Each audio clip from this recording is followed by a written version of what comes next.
No ar, o FMT.Ciência, um programa para você aprender mais sobre pesquisa, tecnologia, informação científica e a importância do saber popular.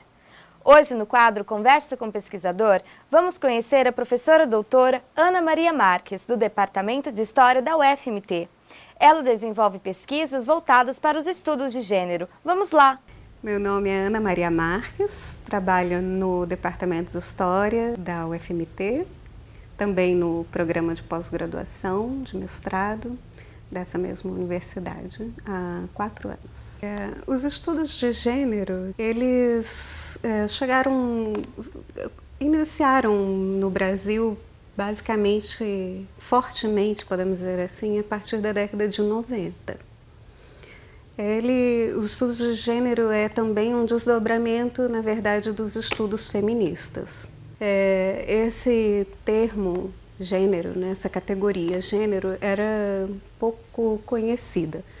E no campo da história, especificamente, ele vai ser muito bem aceito porque uma das teóricas do gênero, inclusive, que é citada nisso que a gente chama de estudos de gênero, que acaba se tornando uma área interdisciplinar, é uma autora, uma historiadora, que é a Joan Scott, que é uma grande referência na explicação dessa categoria gênero, né? Então, ela é referenciada por várias áreas.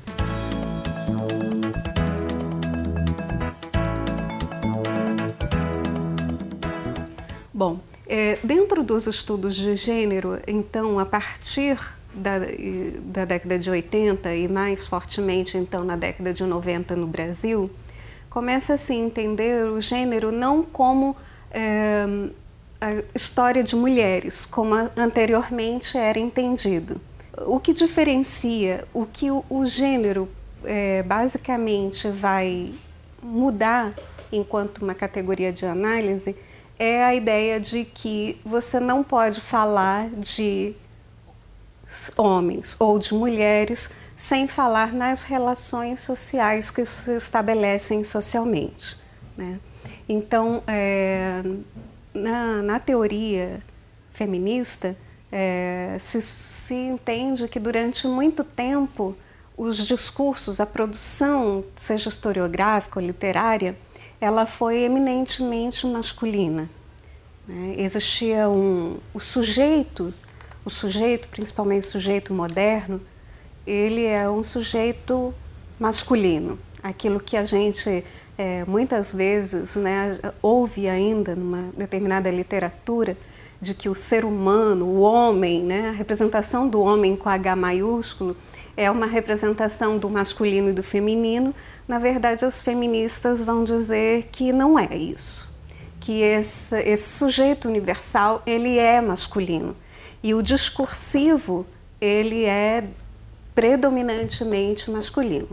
E essa força dominante do masculino, ela é inversamente proporcional ao silenciamento do feminino, né?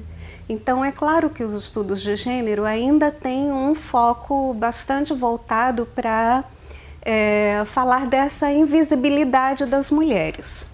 Mas hoje em dia, inclusive, existe uma das correntes dos estudos de gênero, é o estudo das masculinidades, entendendo que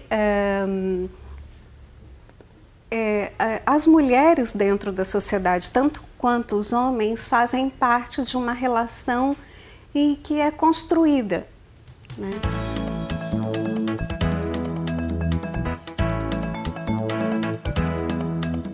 Minha primeira pesquisa aqui na área de gênero foi estudando a considerada primeira revista feminista em Mato Grosso, que é a revista Violeta, né? Então, o meu objetivo era entender como esse feminismo que daquela época, né, no início do século XX, se constituiu enquanto um feminismo da igualdade, né? Que, na verdade, o feminismo, essa é uma explicação talvez um pouco mais comprida, mas o feminismo, ele, assim, historicamente, ele se subdivide, assim, só para dar uma explicação mais ou menos didática, que seria uma primeira, que alguns teóricos chamam de a primeira onda, que é esse feminismo da igualdade, quando as mulheres começam a se organizar em torno de uma igualdade de direitos, no sentido de que, se o homem tinha direitos a algumas coisas, mulheres também poderiam ter. Eu analisei essa revista pensando as matérias e os textos, né, que estão inseridos nessa política do feminismo da década do início do século XX, que não é um feminismo. Esse feminismo da igualdade não é um feminismo que se pretende disputar espaço com os homens. É conquistar um espaço onde os homens já estavam, sem tirá-los dali, e nem dizer que elas são melhores do que eles. Isso que a gente convencionou chamar guerra dos sexos, praticamente vai se instaurar a partir da década de 60, com os movimentos no desdobramento dos movimentos contra a cultura, né, e dos movimentos de um outro momento do movimento feminista que depois os teóricos e teóricas vão chamar de o feminismo da diferença, que é justamente dizer, não é mais aquele feminismo do início do século que dizia, não, nós também podemos fazer certas coisas que os homens já fazem e têm direito de fazer. Mas é no sentido de dizer, nós fazemos e temos determinadas capacidades, nós mulheres, né, obviamente, que os homens não têm. E por isso nós somos diferentes. O grande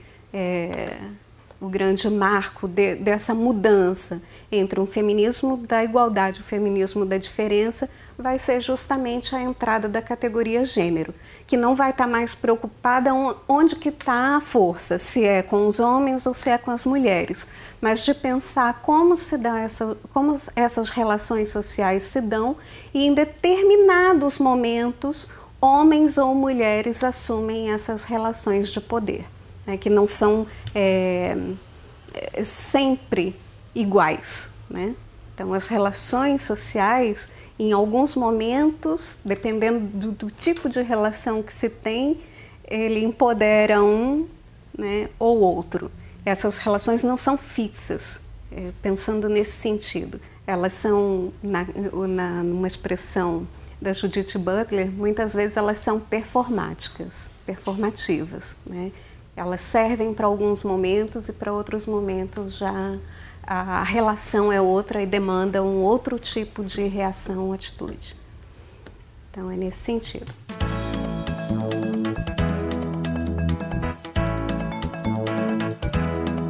Atualmente a minha pesquisa se dedica mais aos livros didáticos. Então eu estou concluindo uma pesquisa sobre livros didáticos de história de Mato Grosso, tentando justamente perceber, à luz dessa categoria de gênero, dessa compreensão de gênero, como que as mulheres aparecem ou porque elas não aparecem nos livros didáticos, né?